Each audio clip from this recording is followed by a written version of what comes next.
just talk about, what I was going through. So the times when I was in bed, actually, let's talk about when I was in bed, not knowing what was the depression that was going on in my head, or not being able to walk again, not being able to see my son, or how my son, not being able to walk, yes, not being able to walk, not being able to see my son the same way, so I wouldn't be able to go pick him up. I wouldn't be able to go to the movies with him.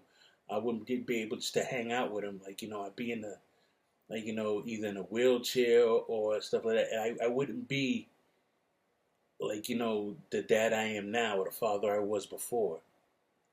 And that's that really hurt me.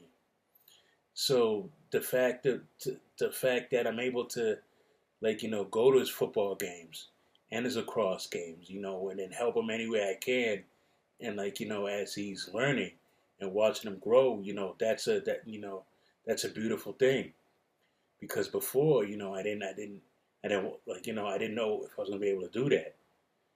So as a grown man, I'm crying myself to sleep day and night. Trying to understand, why is this happening to me? What, what's wrong? Now, I know that's hard. I know that's hard for a lot of men right now to accept, but it's true.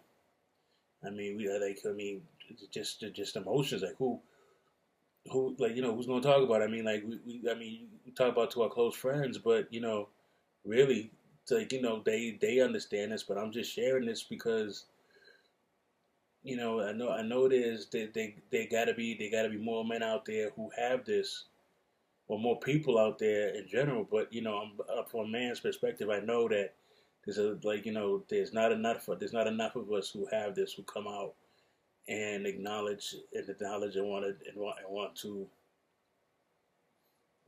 deal with this. And that's that's another reason why I'm doing this. Is so because I am you. I understand the fact that you don't want to go out. You have to go out. You have to be a part of society.